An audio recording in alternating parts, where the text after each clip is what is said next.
Mga guys, no, subong pizza 20 City antak na sa bulan sang July. Alas 2 antak na kita sa barangay sang Ermita, Dumangas, Iloilo, para magahiwat sang orientation sang bagong mangin katapo o membro sang Philippine Coast Guard Auxiliary sa idalom sang 612.3 Squadron bilang assign 612.3B Director diri sa Banwasan Dumangas. So amuning nasakupan nato ng Bantod Babrika, Barangay Dakutan, Barangay Ermita, kag ang diri ang barangay sa Paupod kabi ni Director Pires na na-assign diri sa Banwasan Dumangas. So under kita sa Philippine Coast Guard sa pagpanguna ni Coast Guard Officer Serga, pag sa katapos sa Philippine Coast Guard base diri sa Banwasan Dumangas, kahiwat kita sa squadron orientation diri sa Barangay Ermita, Dumangas, Iloilo.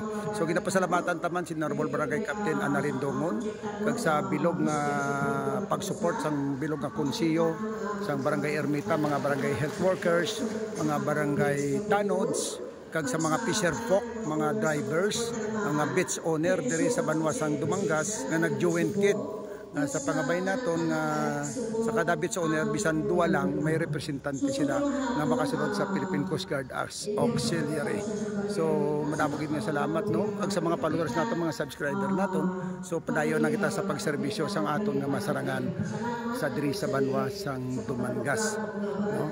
So ari man ang akon upod si Auxiliary Miriam Litablan og sa Region Dinglasa kag sa mga katapos ang 612.3 Squadron diri sa Banwasan Dumangas na nag-joint sa sini. Kag ari man si Benji, no, isa sa pinakamapisan kag volunteer sa Philippine Coast Guard Auxiliary.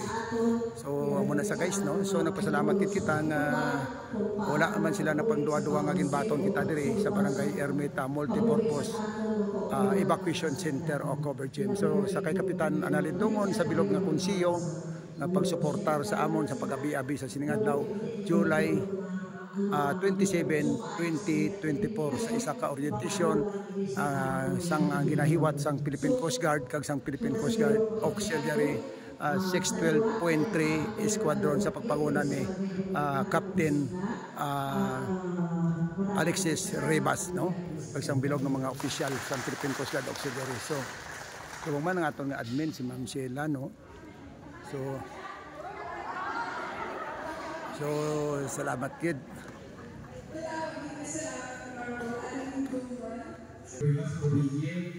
And of course, akong substation commander, Leon Silva. Sir, thank you for joining us. Kapakan natin siya.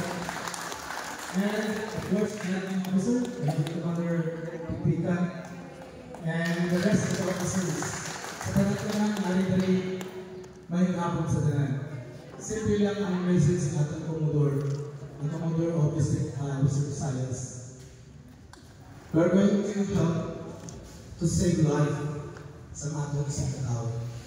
This will be our advocacy, ang amon na tinutuyo sa Coast Guard Auxiliary Coast Guard kung paano mabulitan, especially ang mga tao na aral sa kadalatan, aral sa bakaw. So kadamang sa training, natin sa dagat, at sa takas sa bakaw, dapat naman training. However, kailangan nato ng kooperasyon. Ilabinates kooperasyon sa mga barangay official. So I'm very happy ang inyong barangay nag-open arm mag-welcome sa amon ka ang iyang tawag ng mga pumuluyo. And the rest of the barangay natin. Ang among panimukan bilang Coast Guard Auxiliary and Coast Guard Visayas sa Serga and our Commodore. Amon imukon ang makailangan para makabulig sa pumuluyo.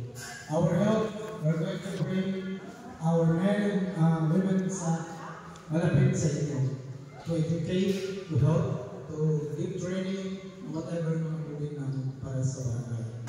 So, kami ang auxiliary, wala kami sildo. Wala kami sildo, volunteer kami. However, muna kami sildo pala na ang akong nasweldo ara sa akong pagpisuon kang kay Lord. Tungod para sa akong once makabulit kami sa isang katao namon. Sobra pa kami nagkaroon ng milyon sa aming lugar.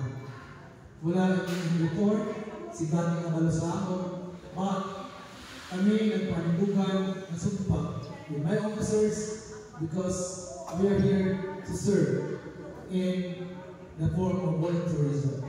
So, ano ba lang yung volunteerism?